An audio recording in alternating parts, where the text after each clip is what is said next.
bila tanya kat mana belajar, kat mana tahu benda ni kan. Bila tanya dia akan cakap lah, tengok kat mana, rumah ke, dekat kawan ke, dekat request ke. Dan ada juga pengaruh daripada sebenarnya daripada bapa juga. Contoh lagi keluarga yang tinggal rumah yang kecil. Contohnya dia tak nak yang mana anak-anak tidur bersama dengan bapa. Ada juga bila kita cek rupanya anak-anak tu dia memerhatikan bapa mereka. Itu antara faktor yang menyebabkan dia tahu benda-benda yang tak sepatutnya. Kalau macam kita kan, kalau biasa kan ada rumah 3-4 bilik kan, anak-anak duduk bilik masing kan. Tapi ada juga mungkin yang pendapatan yang kurang, jadi terpaksa berkongsi bilik dengan bapa lah. Tapi yang paling banyak sekali sebenarnya bila dia ni dia bergaul dengan rakan-rakan dari sekolah rendah. Sebenarnya orang memang dah lebih terdedah dengan benda ni lah. Isu vape pun ada. Vape ada. Cuma kalau vape tu dia tak hisap kat sekolah. Ada yang bawa tapi tak kat sekolah. Dia mengaku dia hisap di luar sekolah. Jadi masalah yang saya perhatikan, masalah mengejek tu amat banyak, tinggi. Jadi saya nak minta pandangan cikgu, apakah cara ataupun apa dia cakap, langkah yang cikgu akan ambil, sebab murid-murid ni anggap bahawasanya mengejek ni hanya perkara biasa. Sebab kalau kita lihat sekarang pun guru pun jarang ataupun kurang ambil tindakan terhadap murid-murid ini. Jadi murid merasa benda tu hanya benda yang biasa. Jadi apa bagi cikgu macam mana? Mengejek ataupun gelar ni dia ada salah satu daripada lisan. Yang mana memang kita dah terangkan lah pada awal tahun dah sudah fikir duit. Cumanya bila gelar ni dia macam budaya. Ya. Benda ni berlaku daripada zaman kita dulu lagi, daripada dulu dalam cikgu pun ada, dalam kita pun ada. Satu je saya cakap dengan kamu. Apa perasaan kamu sekiranya orang gelar kamu? Kadang-kadang orang, kita gelar orang, kita tak rasa apa, kita seronok. Tapi kalau orang gelar kita main, kita akan rasa kita rasa marah, rasa sedih dan sebagainya kan. Okay. Jadi cikgu tak boleh nak marah, cikgu tak boleh nak apa, cikgu cuma boleh tegur saja. Dan ramai juga murid-murid yang menjadi mangsa bully lisan ni, dia datang ikut saya, dia mengadu juga. Tapi bila mengadu tu sekadar boleh mengadu je. Dan apa yang saya buat, kadang-kadang saya panggil lah murid yang terlibat tu untuk dinasihat. Kempen, saya tak buat kempen, tak ada buat kempen macam apa dulu ada, tapi maksudnya kalau budak dulu suka membuli nama, lepas tu physical, dan dia juga gelar banyak lah apa tu. Sebenarnya dia buat tulisan sebab dia nak luahkan rasa tak puas hati kepada orang. Jadi dia bila dia gelar tu saya rasa dia itu dan orang tu dia marah. Dia kira ada orang bully tu dia aja je habit lah, saja dia nak suka nak panggil orang tu lah, panggil orang ni. Jadi dia rasa macam dia ni puasa lah. Tapi kalau itu sebulan punya apa dia cakap ni, kita cuma boleh dia kita nasihat dan bimbing murid supaya tidak meneruskan dengan budaya gelap mendidik.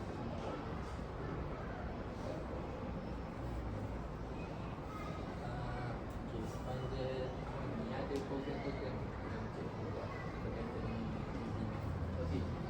Kemudian pada unit bimbing yang buat ini, seperti biasa pada awal tahun kita akan mulakan dengan minggu pembukaan sekolah lah.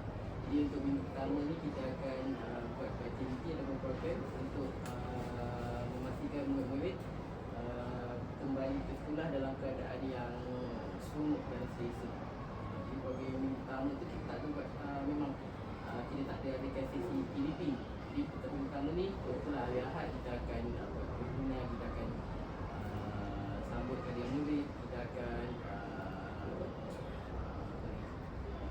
aktiviti bersama dengan panitia-panitia lain, contohnya sukaneka, kita akan buat aktiviti senam aerobik dan juga aktiviti-aktiviti bersama dengan panitia lain kita buat di Dewan. Contohnya tahun ni kita buat aktiviti STEM dekat air, dekat padang. Tujuan dia adalah untuk pastikan penyembuhan itu bila dia kembali ke sekolah dia tak rasa terkejut ataupun dia rasa teruja. Cumanya bila kita buat aktiviti pembukaan sekolah tu, minggu pertama kehadiran memang sangat-sangat bagus lah. Sebab murid dia tak masuk kelas lagi, dia tak belajar dengan cikgu lagi. Tapi bila dah masuk minggu kedua, bila dah masuk kelas, kita dah nampak lah ada murid yang tak masuk kelas, yang inilah yang kami pun nak akan sedikit dulu. Tapi yang lebih lama tu juga dia buat program macam minda sihat. Minda sihat ni adalah saringan yang memang telah dirangka oleh KPM untuk mengesat tahap emosi pelajar-pelajar. Untuk minda sihat ni sasaran dia tahun 4, 5, 6. Jadi kebanyakan program kita tasarkan ke tahap dulu. Tahap dia lebih mudah untuk kita nak sampaikan maklumat lah. Jadi mana-mana murid yang didesain mungkin mempunyai sedikit gangguan beremosi, kita akan buat intervensi. Intervensi tu maksudnya saya akan panggil lah murid yang terlibat untuk kita kena pasti apa punca dia rasa emosi dia tak terganggu lah. Okay. Kemudian sekiranya ada murid yang memang lepas kita intervensi pun tak ada perubahan, masih lagi macam tak gembira, tak senang, ada kecenderungan untuk mencederakan diri sebagainya, iaitu kita akan rujuk pada pakar pihak klinik ke hospital untuk dibantu lah. Cumanya setakat ni tak pernah lagi ada kes sampai kita perlu rujuk pada pihak hospital untuk didiagnose. Sebabnya kadang-kadang orang ni dia tak tahu kenapa dia rasa tu. Jadi mungkin soalan yang terakhir daripada saya. Jadi kita dah berbincang tentang masalah murid. Jadi saya nak tanya, dalam sekolah ni adakah berlaku juga masalah dalam kalangan guru-guru? Okay, masalah dalam kalangan guru mungkin ada. Tak ada kalau ada. Cumanya biasanya kalau dalam sebuah sekolah akan ada guru yang akur ataupun jadi kata ruang kanan. Itu yang tadi. Ada juga guru yang mungkin guru yang lama, guru yang senior, mungkin ada cara dia sendiri untuk dia meneruskan tugasan dan sebagainya. Kadang-kadang ada juga guru yang tidak sependapat dengan guru lain. Contohnya dari segi pengurusan program, contohnya dari segi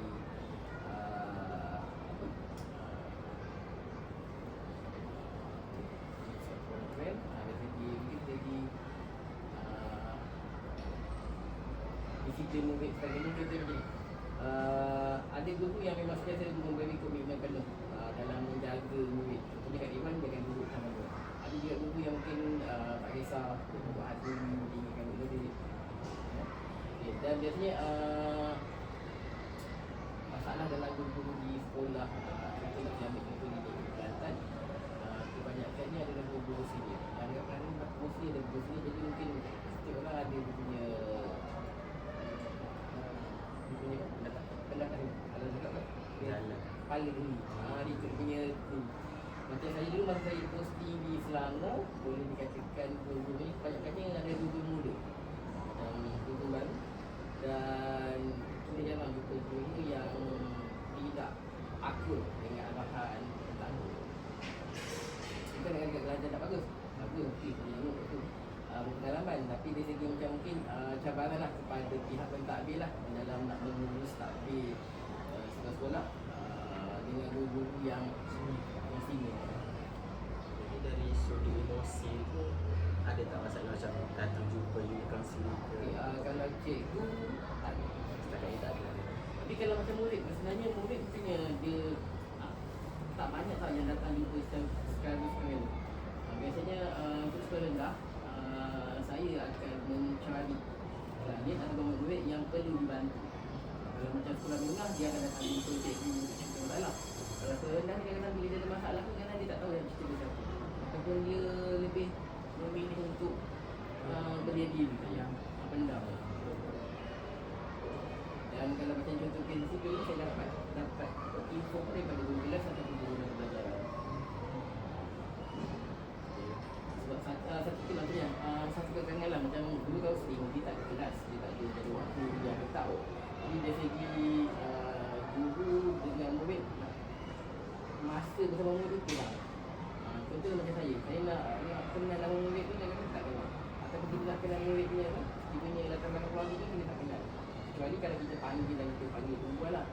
Macam sebenarnya guru yang lebih mengenal murid kelas nanti adalah guru kelas.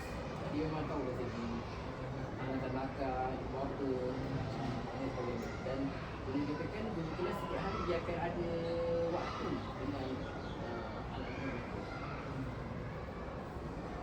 Jadi peluang untuk saya bersama-sama dengan pelajar ni hanya semasa waktu ini. Kalau waktu itu macam susah untuk ada satu kursus. ada kursus.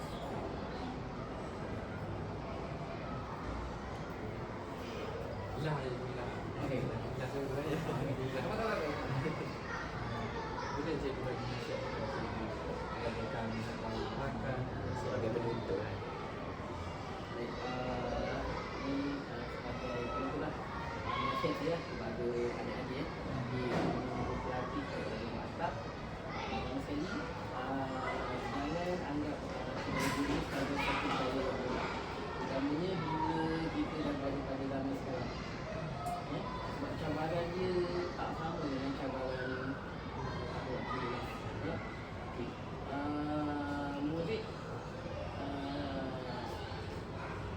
semakin kurang rasa hormat kurang. Jadi dia kita kadang dengan murid kadang mereka kawan. Jadi kalau ada dengan murid kan, maknanya cabaran ni bila posting nanti kita kena belajar dahulu iklim ataupun environment sekitar social gospel. Jangan terus nak kita nak kejar nak isi dan itu bukan. Sebab tu ada setengah sekolah mungkin kita tahu cikgu tu macam mana dia punya pengalaman dia. Mungkin ada sekolah tu pentadbir dia tak bersih. Pentadbir masa ni mungkin pentadbir dia ada masalah. Ataupun mungkin pentadbir dia okey tapi mungkin kita jadi masalah. Jadi kadang kita kena bijak lah, kena bijak. Ini haluan kadang ada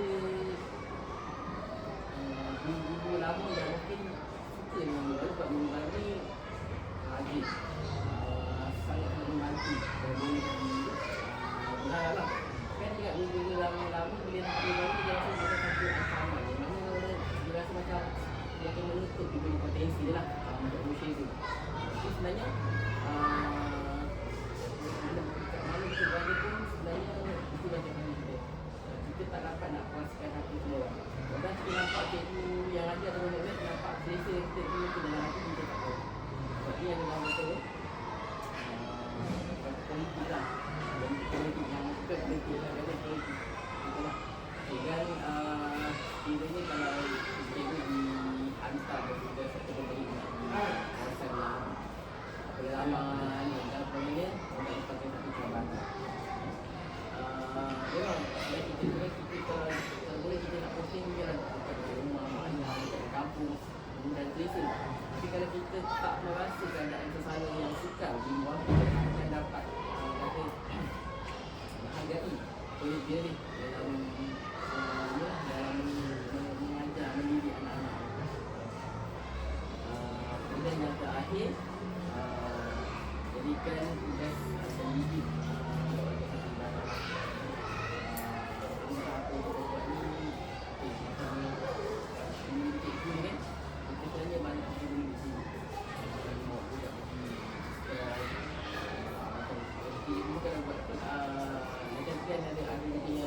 BM kan, kadang-kadang kita tak ada aspek tu, benda kita dapat dekat sekolah. Mesti benda-benda semua kita kena provide dulu. tulis jauh itu kan. Kita kertas-kertas yang form kan kita nak. Oh, kita dulu. Jadi kalau aku tu kalau cikgu buat program tadi, kena bijak lah. Tapi janganlah guna semua diri sendiri. Sebab nanti cikgu akan jadi beban lah. Kena bijak mungkin dia tanah, daripada saya berikan luar sebagainya supaya kita dapat seluruh undang-undang dan kita dapat seluruh ini sembilan kot. Jadi banyak lagi tapi itu yang bertempat yang saya ingat. Dan apa ya, jangan terlalu kita ni orang dia alkoholik kerja terlalu rajin. Jangan sampai kalau boleh nak kena ada bawa pergi walaupun kalau tak nak elak. Dengan tugas cikgu ni bukan saja mengajar dalam kelas, betul tak? Tapi bila ada waktu tertentu memang kita nak terpaksa buat kan kerja cikgu. Kerja cikgu memang tak habis. Kita dalam cuti sekolah ni. Betul tak? Bila nasib saya lah, semoga adik-adik dapat meneruskan tugas pada sekolah nanti dan insyaAllah dapat terus sampai pension lah. Dan janganlah tengah jalan tiba rasa give up, surrender. Janganlah berhenti. Mungkin dapat offer lebih baik, mungkin dapat peluang bisnes sebagainya. Tapi jadi cikgu ni memang tak semua mendidik. Hanya orang yang mempunyai ilmu pendidik yang boleh bertahan jadi cikgu.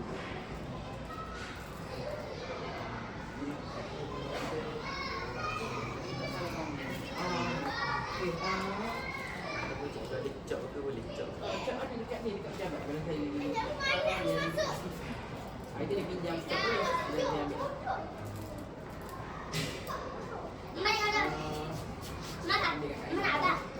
Nak selalu job. Alhamdulillah. Nanti kalau cikgu ada job kat sini, kami datang sini. Okey. Terima kasih. Okey, selamat. Minggu mana tu? Alhamdulillah dah kami ni dah. Dua minggu je kan? 2 minggu. Kalau ada malam, dia akan